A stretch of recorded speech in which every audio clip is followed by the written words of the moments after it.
All right. Welcome back to Neil Ratner Rock Doc's Reading Room, where I'm serializing my memoir, Rock Doc.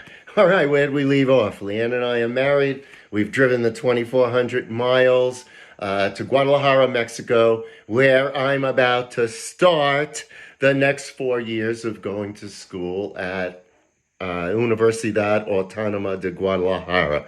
Now, being a Mexican medical school, it was mainly geared towards Mexican students. Of course, they were very sensitive to American students. It was the largest American medical school in the world, even though it wasn't in America. But still, it was basically for Mexican students.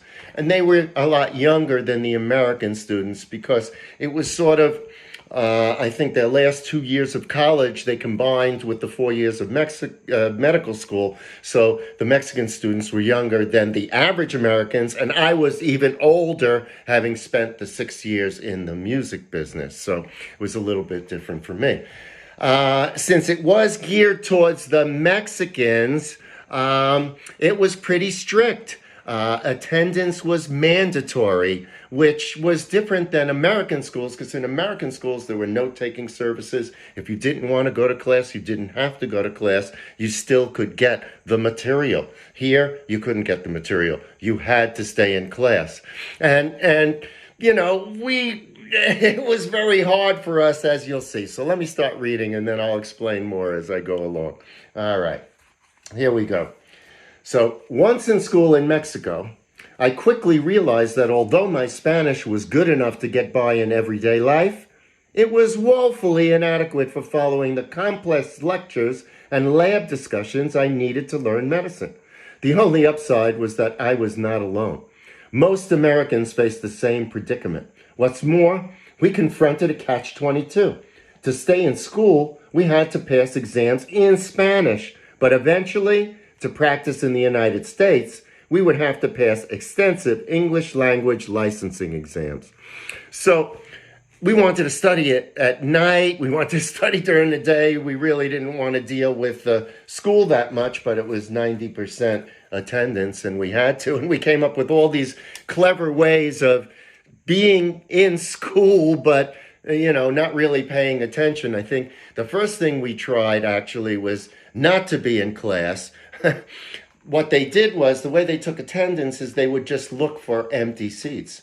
And then by the seat number, because you were assigned a seat in each class, and by the seat number, they knew who was there and who wasn't. So we thought we'd be very clever, and we hired Mexicans to sit in our seats, which worked for about the first 2 months, but they got pretty hip to that.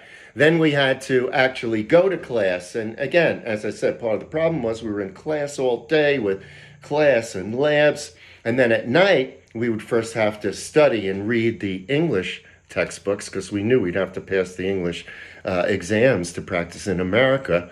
And so, we would stay up till 2, 3, 4 o'clock in the morning studying, and then have to be at class at 7, 8 o'clock in the morning. So what we would do is we would all have these big, heavy sunglasses, and they didn't stop us. And we would sit in class with sunglasses, and that way our seats were filled. They knew we were there, but we could nap here and there, and we did that for a while too. But the real problem was, how are we going to pass the Spanish exams in Spanish and the English exams, which again we had to study for from American textbooks? A group of fellow Cuban American students came up with a solution. They needed help with English, and we needed help with Spanish. So we held joint study groups 3 or 4 nights a week. They taught us enough additional Spanish to get by on our exams at school, and we helped them to understand the American textbooks so they too could pass the U.S. licensing exams. This was shortly after the first wave of Cubans after Castro took over the island.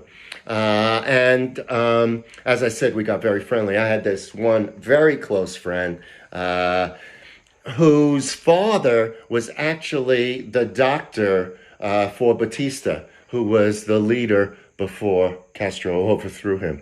But they were a great bunch of guys, and they taught us enough Spanish to be able to pass the tests. And we taught them enough English. Some of them were actually able to transfer out after 2 years, which I can't say I was able to do. So they did quite well, and it worked great for us because we were able to do that. So we're in Mexico.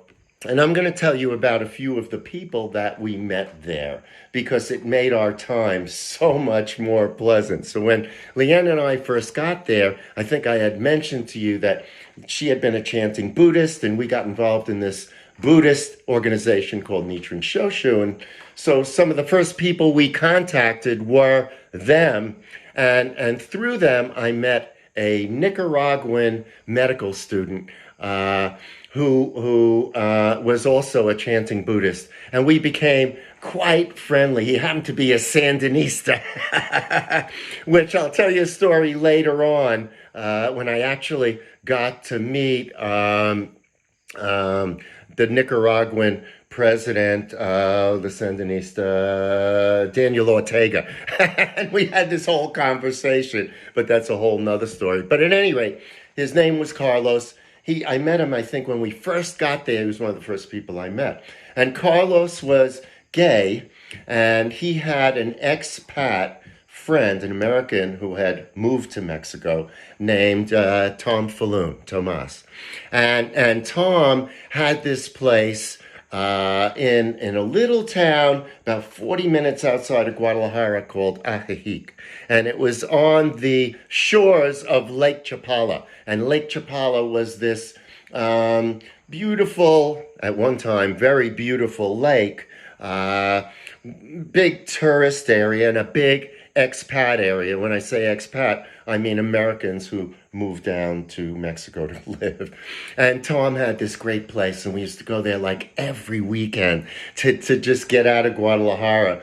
And we would have so much fun. There was a place in Lake Chapala in Ajijic, a hotel called the Posada. And all these old, drunk expats, they'd be there all the time just drinking and telling stories.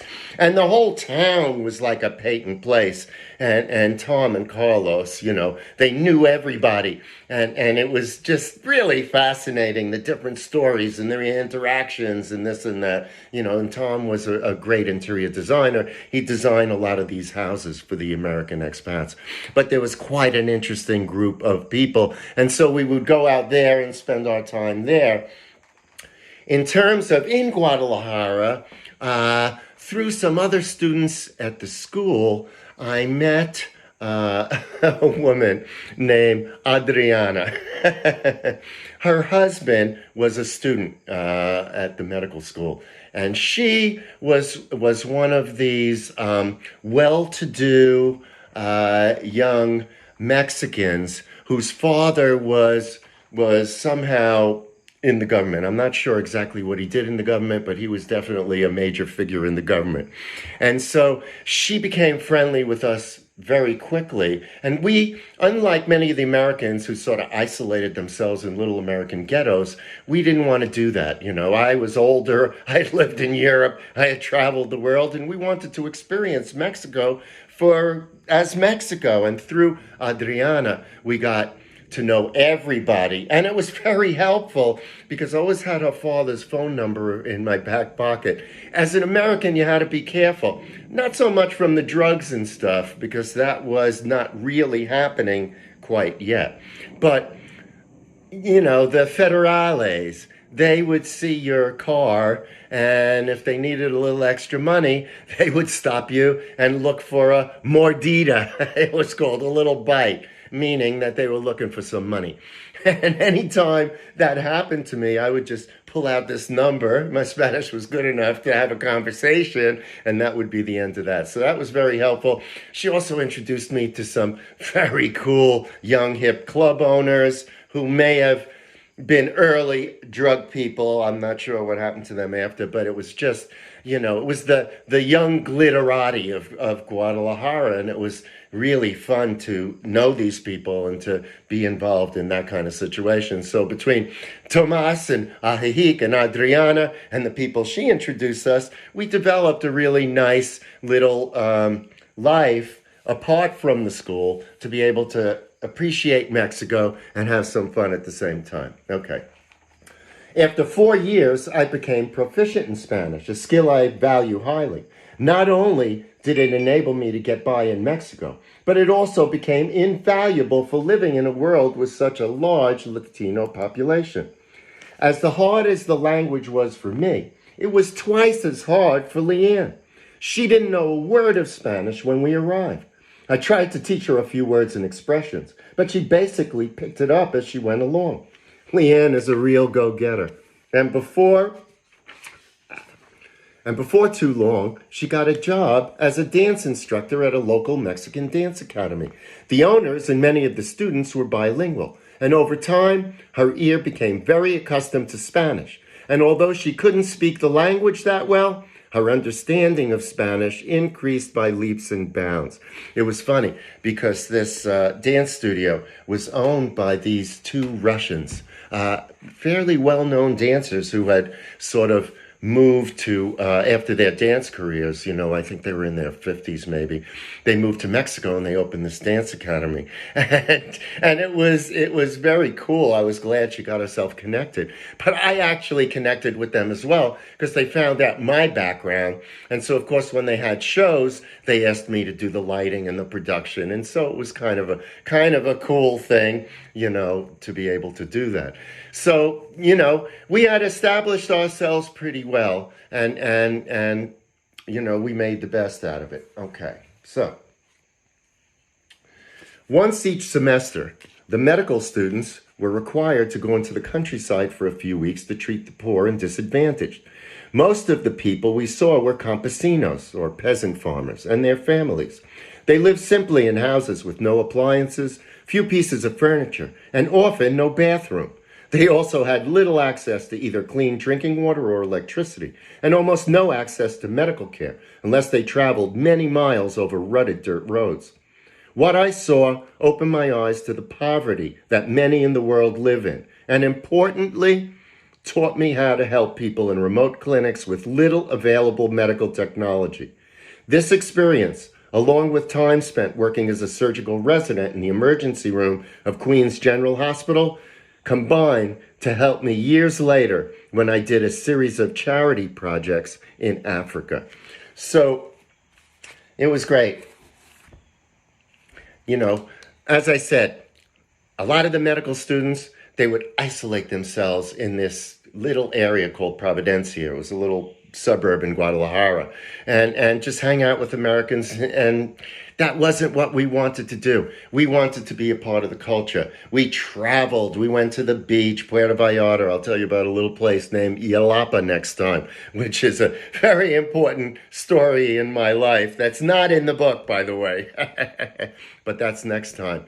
And we just appreciated the Mexican people and the Mexican culture, and tried to make it that kind of an experience, and in the meantime, I was learning enough Spanish from the Cubans to pass the tests, and we were studying hard at night so that when the time came, we could get back into the American system and be as trained, as smart, and as clever as if we had gone to school in America. And in many ways, I think my experience out of the country served me very well and gave me a much wider range of experience than many of the American students had.